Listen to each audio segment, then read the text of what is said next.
Hey everyone, Joe here again, and welcome back to another vlog.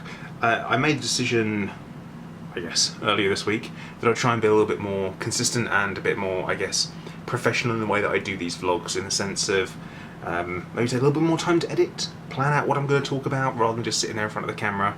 I did ask the other week on YouTube, on the community page, if anyone was interested in particular topics. So, I am interested in making some more videos and talking about stuff as every day goes by, and more people subscribing to the channel, and they have questions and want updates and stuff like that. So rather than me waiting every 2 months, which is kind of how it would go if I weren't, because every 2 months I have a scan and I get the results and we go on and we go on.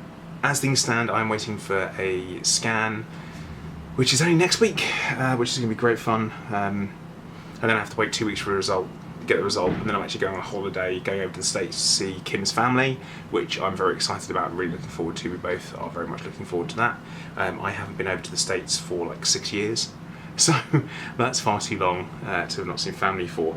But one of the questions that I was asked, because I feel like that's an important thing, we're talking about that with people saying, you know, well, what are you interested in me talking about and stuff like that.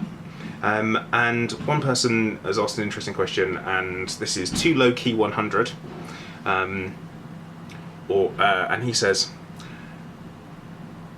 I would be interested in hearing your whole philosophy regarding the situation you're in. By that I mean things like how you feel about what you've done in your life knowing that you have limited time, or how you cope with such a massive burden and unfairness of it all. I spent a lot of time thinking about how I'd cope, all the things I would like, all things I would think about in such situations, and it'd be interesting to hear that, in depth from someone that's actually living that, or your thought process, or what your thought processes are post-terminal diagnosis. I'm aware your cancer is stable for now, but hopefully it will be a very long time. Don't want to confuse things by not mentioning it's terminal. So, my philosophy on things. Now, we're talking about time being limited.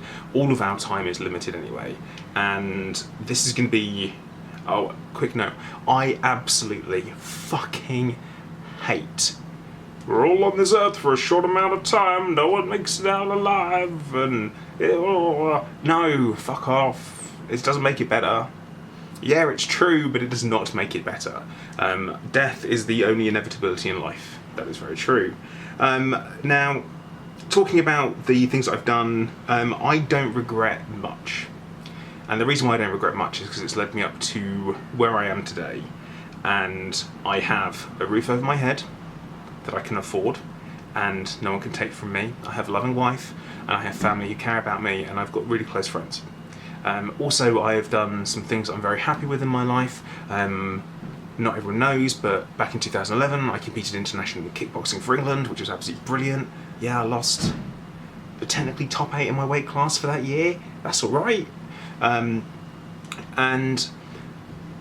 combined with that, you know, I've chased my dreams. I've taught kickboxing for a living. Absolutely love doing that. Martial arts is a real big part of my life. It still is up here, and that's very important. Now, I'm a firm believer that we only have so many heartbeats in your life, and you spend them like currency. And the smart thing to do is spend them on people that care about you. And that is one of my big regrets, is I spent heartbeats on people that did not give a shit about me. And that can be as simple as, right? You bump into someone in the street that gives you some grief, they have a go at you, you don't know who they are, you don't have a clue, but you keep replaying the moment, you keep going on about it, and you keep being like, you know, being wound up about it, and your heart beats more. Wasted heartbeats. That's what I'm talking about. And at the same time, you know, I've been in relationships with people and just shat all over me, and that has been wasted heartbeats. Also, being stressed out about things that you can't change, or you can't do anything about, wasted heartbeats. And that is one of my regrets. I've laid awake at night more often than I can remember, really, or even count, and it was wasted heartbeats about stuff. Whether it be an argument you had with someone years ago, and I wish I'd said this, witty comeback. No, it doesn't matter. Let it go. And that would be my real big piece of advice. At the same time, I might have played things a bit too safe when it comes to lots of things, but at the same time, I'm not sure I did. I think I played it safe where it was important to, and maybe took risks when it was the right time. But I am going to share a really important piece of advice that my mother gave me. Hi, Mum.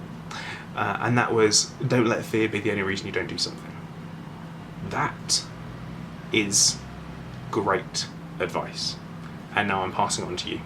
So if you're watching this and you're scared of doing something, and being scared is the only reason why you haven't done it, and you have good reasons to do it, apart from that, go do it. Do not let fear be the only thing that holds you back. Deep. Now, T-Loki 100 also kind of asked about the unfairness of it all. Life is unfair. I'm not sure. I can't think about it too much, because they always say, bad things happen to good people, and well, therefore good things happen to bad people, and it makes you wonder whether or not there are things you can choose and things you can't. Like, regardless of who I was as a person and what I've done in my life, I still will have found myself in this situation with cancer, because it's almost like it's a roll of the dice, and it's separate from everything else. And I lived a healthy lifestyle, and ate well, exercised, never smoked, barely drank, and never took drugs, and I still found myself in this situation. Up until my diagnosis and the surgery, because of it, I was at the best physical condition, strongest, fastest, leanest I'd ever been. And that's even whilst kickboxing, because I like cheesecake.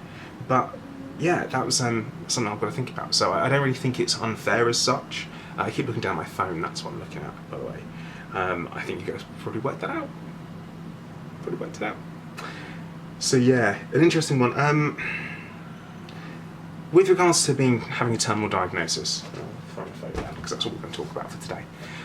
With regards to having a terminal diagnosis, has it changed my outlook on life? Only because I could look back and I think, fuck, there's going to be some things that I'm not going to get to do. There'll be some things that I can be glad that I've done. And I have to think about what's going to keep me going for as long as possible, so maintaining my health becomes very important, and it becomes very practical. I'm a very pragmatic person, so for me, I have to see the next step, and I struggle to get past that next step. So with the uncertainty in the future and how long I've got, yeah, bit shit that. If someone could say to me, oh, it's going to be 20th of August, it's going to be 2020, that's your time. God, imagine what you could do with that. That kind of knowledge, but we don't have that. I don't have that. It won't be tomorrow. It certainly will not be today.